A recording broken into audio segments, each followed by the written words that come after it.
ग्रंथ राज श्रीमद् भागवतम की जय। विश्व गुरु श्रील प्रभुपाद की जय। श्री श्री राधा वृंदावन चंद्र भगवान की जय।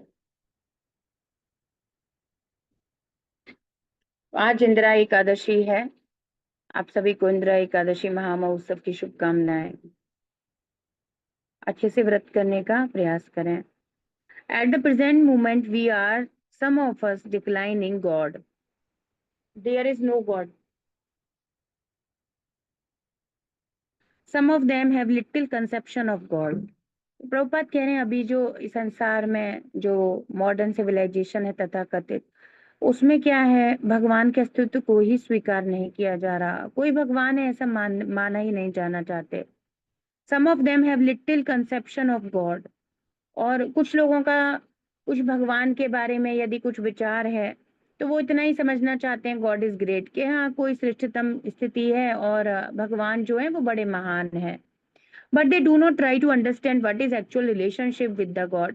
पर वो अपने वास्तविक संबंध को भगवान के साथ समझने के लिए तैयार नहीं है। उनकी बुद्धि में बस इतना है कि हाँ ईश्वर कोई है भी, यदि कोई परम नियंता है तो वो बड़ा महान है, वो इतना सब नियंत्रित कर रहा है, बस वो बड़ा महान है। वो कैसे महान है, कण कण को कैसे सक्षम बना रहे हैं, जीवन दे रहे हैं, डेड मैटर को कैसे कर रहे हैं, क्या कर रहे हैं हमारे लिए, इससे उन्हें कोई मतलब नहीं है।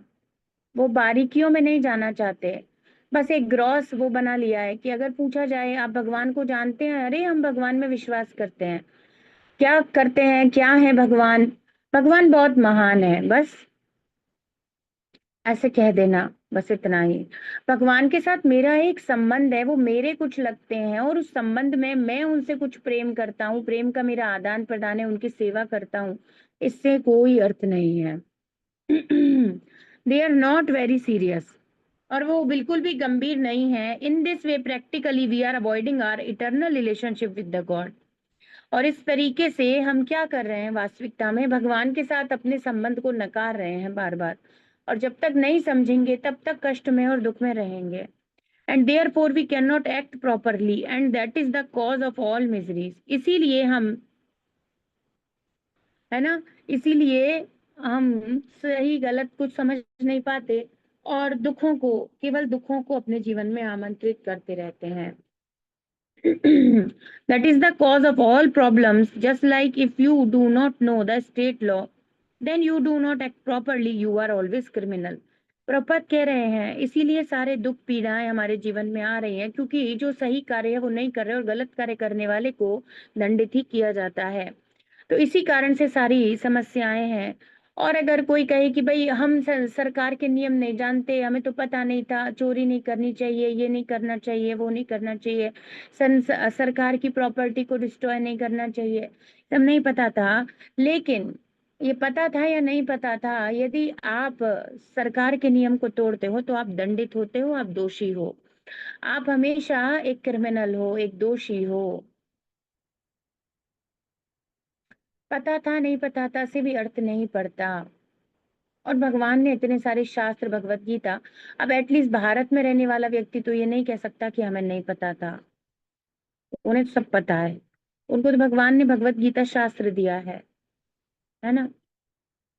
तो शिला प्रभुपाद बता रहे हैं इसीलिए जब तक हम वास्तविकता में भगवान के साथ अपने संबंध को नहीं समझ जाते और उस संबंध में स्थित होकर भगवान की सेवा के लिए समर्पित नहीं होना चाहेंगे स्वेच्छा से, तब तक हमारे जीवन में दुख और परेशानियां आती रहेंगी।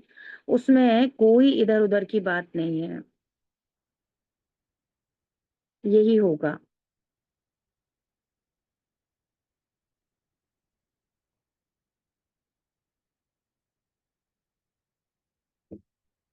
ओम नमो भगवते नरसिंहाय।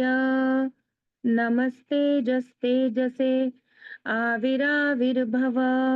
वज्रनखा वज्रदंष्टा कर्माशयान रंधय रंधय तमो ग्रस ग्रस ओम स्वाहा। अभयम अभयमात्मनि भूयिष्ठ। ओम श्रौं 3.5.20, है ना, 19 तक कल हमने देखा था। तो विदुर जी को ग्लोरीफाई कर रहे थे और कह रहे थे कि आप वास्तविकता में व्यासदेव जी के पुत्र होने के कारण ही इस प्रकार से एक श्रेष्ठतम भगवत भक्त हैं। और आप अनन्य भाव से भगवान श्री कृष्ण की भक्ति में संलग्न है, इसलिए सभी जीवों का कल्याण चाहने के लिए आपने मुझसे ये प्रश्न पूछे हैं। तो आज के श्लोक में कह रहे हैं कि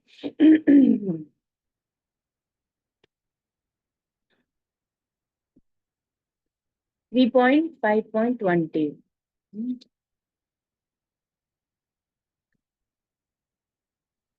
यमराज जी कि विदुर जी, आप पूर्व जन्म में कौन थे उन सबको बता रहे हैं, उनकी पूर्व जन्म से लेकर के इस जन्म तक की सारी बात बता करके उनका ग्लोरिफिकेशन कर रहे हैं। मांडव्य शापाद भगवन भगवान प्रजान् संयम मनो यमः भ्रातुः क्षेत्रं पूजिष्यायाम जातः सत्यवती सुतात। शब्दार्थ अनुवाद तात्पर्य विश्व गुरु शिल प्रभुपाद जी के द्वारा, शिल प्रभुपाद की जय। तो कह रहे हैं मांडव्य ऋषि के, है ना, मांडव्य एक ऋषि थे, उन्होंने यमराज को किसी कारण से श्राप दे दिया, जबकि यमराज न्याय ही करते हैं। हम्म, या मंडूक ऋषि भी कई जगह पर कहा गया है ना, और उनको श्राप दे दिया गया, और श्राप देने के कारण उनको यमराज का पद छोड़ करके, अब कौन थे, शापात, उनके शाप के कारण अत्यंत शक्तिशाली समर्थ थे, अत्यंत शक्तिशाली भगवान कहा गया है। प्रजा संयमना, जो भी जन्म मृत्यु इस संसार में पड़ा हुआ है, जो भी जीव यहाँ पड़ा हुआ है, सबके मृत्यु के नियंत्रक थे, उनको दंड इत्यादि सब विधान करने वाले, क्या किसको कौन सा लोक कौन सी गति प्राप्त होनी चाहिए उनका निर्धारण करने वाले, कितना बड़ा सत्ता है यमराज का। हर जीव कोई भी हो, अब यहाँ पे टाटा हो, बिरला हो, प्रधानमंत्री कोई भी हो, जितने भी, कोई भी श्रेष्ठतम अपने आप को समझने वाले कोई भी हो, वो कोरिया के वो जो बहुत ही ज्यादा हिंसक है हिटलर, एनी बड़ी, बड़े से बड़ा क्रूर क्यों नहीं हो, उसको भी जाना है विनम्र से विनम्र, चींटी से लेकर ब्रह्मा जी तक, अगर डिवोटी नहीं है तो उनका जो नियंत्रण है, आगे उनके कर्म का पाप और पुण्य सब यमराज जी देखते हैं। कितने बड़े नियंता हैं, अब बताओ कितनी बड़ी उपाधि है यमराज की। इसलिए भगवान अपने प्रिय भक्तों को ही देते हैं, और ये कौन है, महाजन है, 12 महाजनों में से एक है यमराज जी। तो कह रहे हैं यमहा, यमराज के नाम से विख्यात आप वो अत्यंत शक्तिशाली जन्म मृत्यु के ये क्या निर्णय होंगे उसके नियंता हो। और मंडूक ऋषि या मांडव्य ऋषि के श्राप के कारण आप यहाँ पर क्या हुए, भ्रातुर क्षेत्रे भुजिष्यायाम जाता सत्यवती सुता, सत्यवती के पुत्र कौन है, सत्यवती के पुत्र हैं वेद व्यास जी। वेद व्यास जी सत्यवती के पुत्र हैं, और सुतात उनके पुत्र व्यासदेव के द्वारा भ्रातुर क्षेत्रे भुजिष्यायाम, तो जो उनके भाई थे, कौन, विचित्र वीर्य, तो व्यासदेव जी और विचित्र वीर्य एक ही माता से उत्पन्न हुए हैं, सत्यवती पाराशर मुनि से तो वेद व्यास जी उत्पन्न हुए हैं, और सत्यवती और जो राजा थे कुरुवंश के शांतनु, है ना, शांतनु के पुत्र एक भीष्मदेव और एक ये सत्यवती से जो उत्पन्न हुए विचित्र वीर्य, तो इन ये थे, इनसे व्यासदेव जी के आशीर्वाद से इन्हीं की दासी थे, मतलब विचित्र वीर्य की पत्नी थी और एक दासी थी। तो पत्नी से तो धृतराष्ट्र, अंबा और अंबिका, अंबालिका है ना, इन दोनों से तो वो धृतराष्ट्र उत्पन्न हुआ, और एक और पांडु, है ना, पांडवों के पिता, तो पांडु उत्पन्न हुए और धृतराष्ट्र उत्पन्न हुए, और उनकी दासी से व्यासदेव जी के द्वारा विदुर जी उत्पन्न हुए, तो दासी पुत्र थे वे। तो कह रहे हैं मैं आपके बारे में जानता हूँ, मैं जानता हूँ कि आप मांडव्य मुनि के श्राप के कारण विदुर बने हो, और इसके पूर्व तुम जीवों की मृत्यु के पश्चात उनके महान नियंत्रक राजा यमराज थे। तुम सत्यवती के पुत्र व्यासदेव द्वारा उनके भाई की दासी, है ना, से उत्पन्न हुए थे।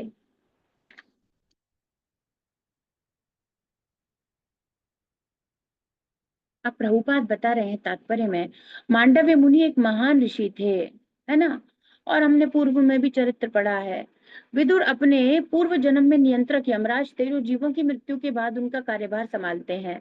ऐसे भौतिक जगत में रहने वाले जीवों की तीन दशाएं हैं, जन्म, भरण पोषण तथा मृत्यु। उसका जन्म होना, उसका पोषण होना और मृत्यु। एक बार मृत्यु के पश्चात नियुक्त नियंत्रक के रूप में यमराज ने मांडव्य मुनि को उनके बचपन के दुराचार के लिए दंड दिया था और उन्हें भाले के छेद से जाने का आदेश दिया था। इस अनुचित दंड के लिए यमराज पर क्रुद्ध होकर मांडव्य ने या मंडूक ऋषि ने उन्हें शूद्र बनने का श्राप दे दिया था। तो एक्चुअली क्या हुआ था कि यमराज जी ये जो थे, इन्होंने वो कुछ बाल्यावस्था थी, 7 या 8 वर्ष के ऋषि थे और वो जानते नहीं थे, और किसी कीड़े को उन्होंने सुई से भेद दिया था, कुछ इस प्रकार से हुआ था। वो सुई से वो उनके द्वारा बाल क्रीड़ा के समय इस प्रकार से किया गया। और आयु, एक आयु होती है कि इतनी वर्ष, पहले तो अब वो 12 वर्ष शायद होती थी कि 12 वर्ष से कम में अपराध नहीं लगता था, पर आजकल तो 6, 7 साल, 8 साल के बच्चे बहुत एक्सपर्ट हो गए हैं, तो 100% वो जो दंड की विधान की आयु है उसको कम ही कर दिया होगा यमराज ने।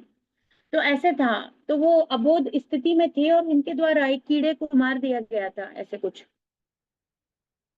हाँ, तो ऐसे कर देने के कारण उनको यमराज ने दंडित किया।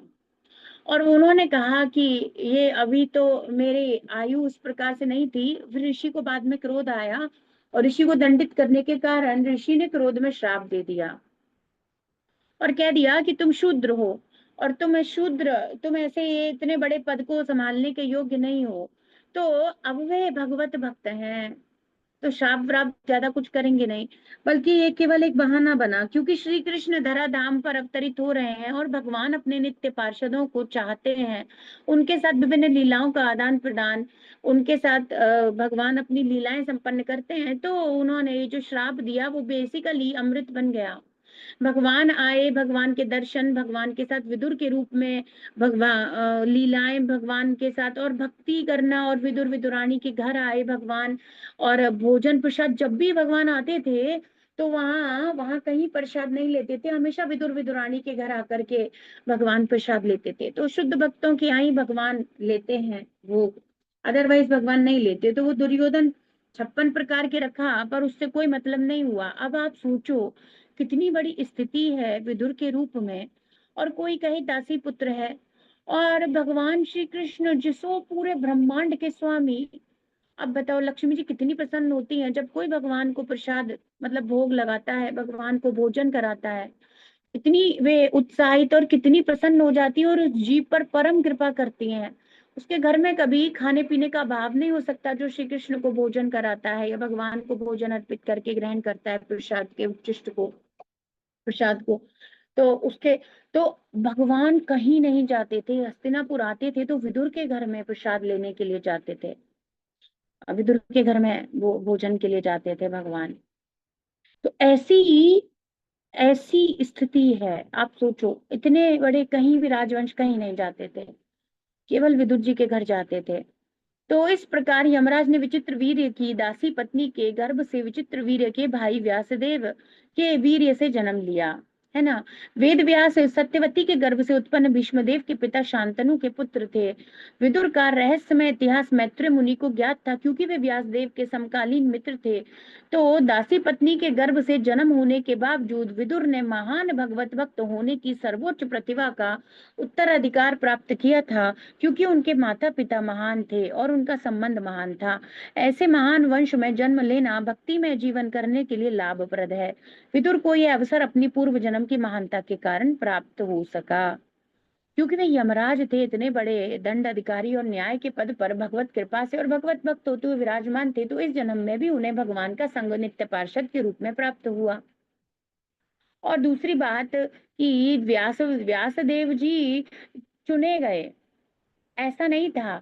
तो उसका वर्णन आता है कि ऐसा नहीं था कि कोई वो वेद व्यास जी से ऐसे ही उत्पन्न हो गए, नहीं। वो यमराज जी को वो पता है कौन है पूर्व के ना महाभागवत, उनके लिए व्यवस्था करने के लिए वेद व्यास जी के द्वारा ना दासी पे दृष्टिपात किया गया। तो जब वेद व्यास जी आए थे तो तीन थे ये, एक दासी थी और अंबिका अंबालिका, है ना, अम्बा अम्बा अंबालिका, अंबिका तो शायद नहीं थी, अम्बा अंबालिका है ना, नहीं अंबिका अंबालिका, हाँ अम्बा दूसरी थी जो शिखंडी बनी, है ना। 3 पुत्रियां थी, तो इनको विष्णु पितामह उठा लाए थे विवाह करने के लिए। तो इनमें से एक अम्बा थी, उसने ऐसे कह दिया कि मेरा किसी और के साथ प्रेम संबंध है, मैं विवाह नहीं करूंगी। हालांकि उस राजा ने भी उसे स्वीकार करने से छोड़ दिया, क्योंकि उसे कह रहे थे आपका अपहरण कर लिया गया, अब आपको क्यों कैसे स्वीकार करेंगे। तो उस राजा ने उनको छोड़ दिया। और फिर वो विष्णु पितामह के पास आई और विष्णु पितामह से बोली आप विवाह कीजिए, आप मुझे उठा कर लाए। तो विष्णु पितामह बोले कि नहीं, मेरे भाई आपसे विवाह कर लेंगे, पर वो कह रही थी नहीं आप ही विवाह करिए। तो विष्णु पितामह ने कहा मैंने तो विष्णु प्रतिज्ञा ली है।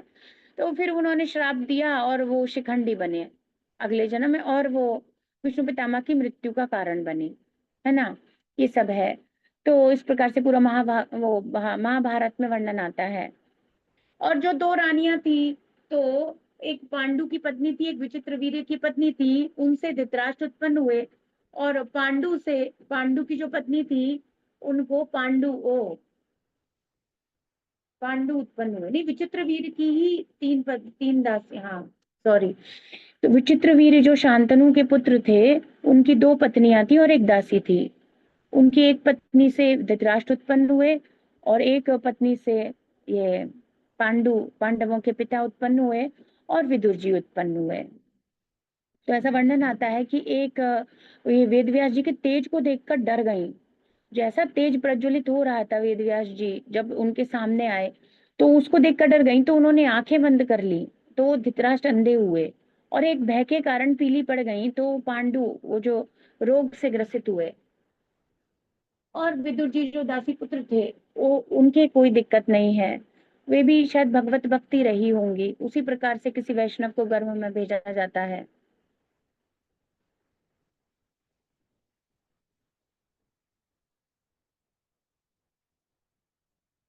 तो कह रहे हैं कि मैं आपकी वो श्रेष्ठतम स्थिति को समझता हूँ, और आपकी ये भक्ति के प्रति या भगवान के अनन्य भाव से हरिरीश्वर के प्रति जिस प्रकार से आप समर्पित हैं, इनको मैं समझता हूँ। मैं आपकी दिव्य स्थिति को समझता हूँ, इसीलिए आप ही ऐसे प्रश्न पूछ सकते हैं। तो अगले श्लोक में कह रहे हैं भगवान भगवतो नित्यं सम्मतः सानुगस्यः यस्य ज्ञानोपदेशाय मादिशत् भगवान व्रजन्। तो कह रहे हैं देखो कि भगवान व्रजन, जब भगवान अपने धाम को जा रहे थे, माँ आदिशत, मुझे उन्होंने आदेश दिया, आदिष्ट किया, मुझे आदेश दिया किस बात का, यस्य ज्ञान उपदेशाय, कि जो ज्ञान उन्होंने उद्धव को और मुझे दिया था, उस ज्ञान का उपदेश मैं आपको करूं। बताओ, जाने से पहले कृष्ण ने आपके बारे में सोचा, उन्हें पता था कि विदुर मेरा विरह सहन नहीं कर पाएंगे, और जब विदुर को पता चलेगा वो मुझसे अत्यंत प्रेम करते हैं, और उनके विरह को कम करने के लिए तुम ये श्रीमद् भागवतम रूपी दिव्य ज्ञान विदुर को दे देना मैत्र ऋषि। बताओ, कृष्णा ने प्लानिंग करी है विदुर जी के लिए, कितने प्रिय हैं विदुर उनके, कितने निकट हैं।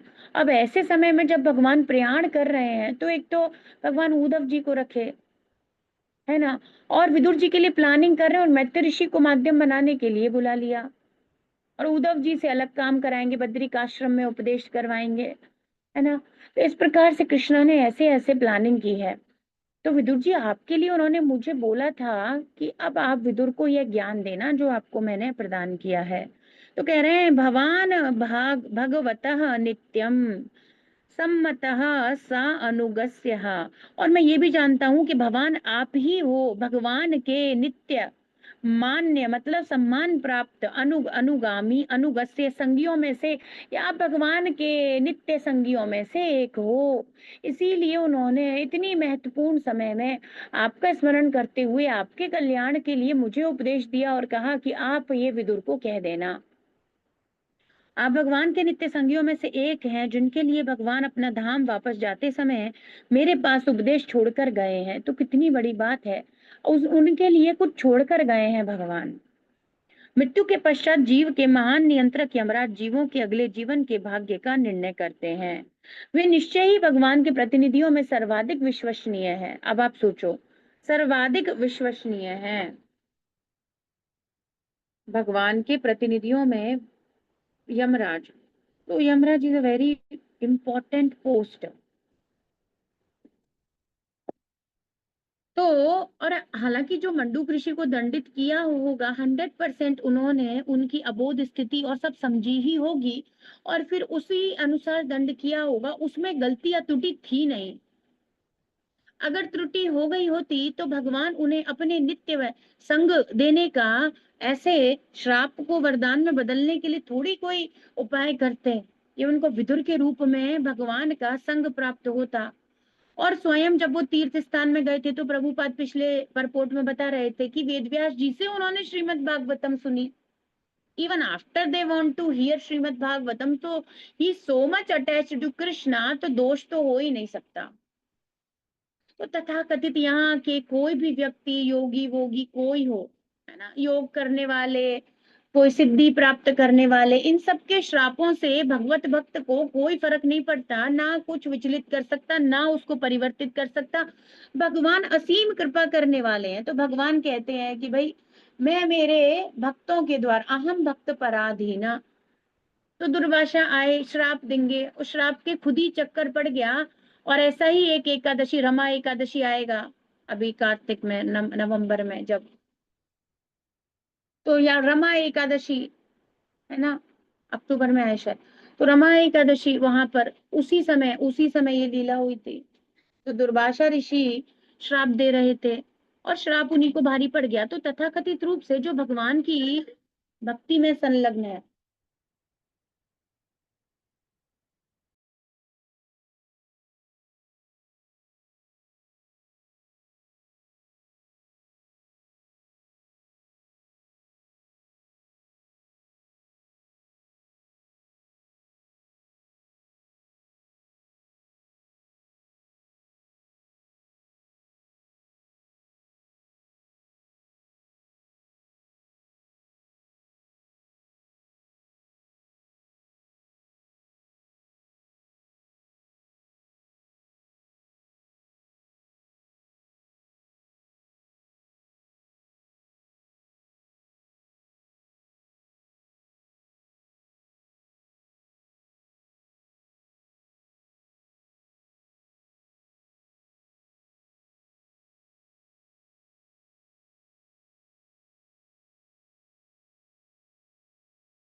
तो कह रहे हैं कि आप भगवान के नित्य संगियों में से एक हैं, और आपके लिए भगवान अपने धाम में वापस जाते समय मेरे पास उपदेश छोड़कर गए हैं। प्रभुपाद बता रहे हैं, मृत्यु के पश्चात जीवन के महान नियंत्रक यमराज जीवों के अगले जीवन का भाग्य निर्धारण करते हैं। हर जीव को वहीं जाना होता है। वे निश्चय ही भगवान के प्रतिनिधियों में सर्वाधिक विश्वसनीय हैं। ऐसे विश्वसनीय पद उन महान भगवत भक्तों को दिए जाते हैं जो वैकुंठ में भगवान के नित्य संगियों के ही समान होते हैं। तो वो यहाँ पर रह रहे हैं, पर वे हैं कौन? भगवान के नित्य पार्षद ही हैं। तब उन ऐसे भरोसे का पद है यमराज का, कि अब भगवान कब तक रोज रोज ये देखेंगे निर्णय सही हुआ या गलत हुआ। अब इंद्र के पद के लिए कोई ज्यादा लॉजिक नहीं है। हाँ, उसमें भी है कि 100 अश्वमेध यज्ञ कर ले तो इंद्र का पद प्राप्त हो जाता है ना। और 100 वर्ष तक यदि कोई जीव वर्णाश्रम धर्म का पालन कर ले, उच्चतम कोटि का, है ना, अच्छा जीवन जिए, 100 वर्ष तक अच्छे से कर्तव्य वर्णाश्रम धर्मों के पालन करे, जिस भी वर्ण और आश्रम में वो है, इतनी परिपूर्णता होने पर ब्रह्मा जी का पद मिलता है। पर यमराज तो भगवान के वैकुंठ के लोगों के ही नित्य संगी हैं। क्योंकि विदुर उनमें से एक थे, अतः वैकुंठ वापस जाते समय भगवान मैत्रेय के पास विदुर के लिए उपदेश छोड़कर गए। सामान्यतया भगवान के वैकुंठ के संगी भौतिक जगत में नहीं आते, किंतु कभी कभी भगवान के आदेश से वे किसी प्रशासनिक पदभार को संभालने नहीं, अपितु भगवान का सानिध्य प्राप्त करने के लिए मानव समाज में भगवान के संदेश का प्रचार प्रसार करने के लिए आते हैं। तो कभी कभी भगवान आदेशित करते हैं, कुछ लीला में उनको पार्टिसिपेट कराना है। अब वैकुंठ के पार्षद हैं और अब जब भगवान स्वयं आ रहे हैं और अब भगवान द्वारिका, मथुरा, वृंदावन और अपनी गुह्य लीलाओं में प्रवेश करवा रहे हैं, तो भगवान के ही आदेश से वे यहाँ पद संभाल करके, और लीला के लिए भी फिर भगवान उन्हें यमराज से विदुर के रूप में नीचे बुला लिए, है ना। तो कह रहे हैं भगवान क्या करते हैं, अपना सानिध्य देते हैं अपने शुद्ध भक्त को इस प्रकार से लीला के द्वारा, और मानव समाज में भगवान के संदेश का प्रचार प्रसार होता है। ऐसे शक्ति प्रदत्त प्रतिनिधि शाक्त्यावेश अवतार कहलाते हैं। अब जैसे शिला प्रभुपाद, कल मैं कह रही थी तो माता जी प्रश्न कर रहे थे, शिला प्रभुपाद शाक्त्यावेश अवतार है। हाँ, एक शक्ति संपन्न करके वो एक विशेष कार्य करवाना चाहते हैं, तो अपने गोलोक वृंदावन धाम के नित्य पार्षद को चुन करके वे यहाँ भेज देते हैं, और उनको इस पूरे संसार को, इस ब्रह्मांड को कृष्ण भावना का प्रचार प्रसार करवाना था। कृष्ण भावना अमृत संघ की स्थापना करनी थी। तो भगवान इस प्रकार से आदेशित करते हैं। तो अगला श्लोक छोटा सा ही है। अथ ते भगवान लीला योग माया उरु ब्रह्मिता विश्वस्थिति विश्वस्थिति विश्वस्थित्य उद्भवान्तार्थ वर्णयाम्यानुपूर्वशः।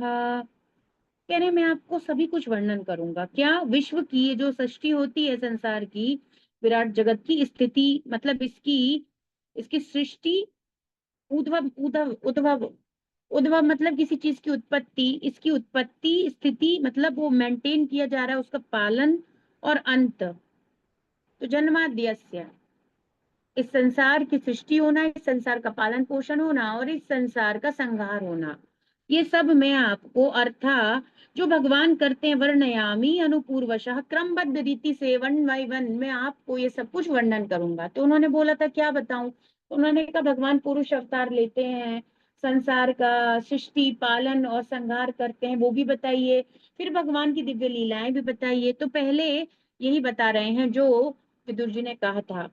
तो कह रहे हैं अथ ते भगवान लीला, तो मैं भगवान की लीला जो योग माया शक्ति के द्वारा उरु अत्यधिक विस्तारित तरीके से आपको बताऊंगा, वर्णन करूंगा सारी लीलाओं का, और भगवान के इस विराट सृष्टि के सृजन भरण पोषण और संहार के लिए कैसे वो अपनी दिव्य शक्ति का विस्तार करते हैं, इसका भी वर्णन करूंगा।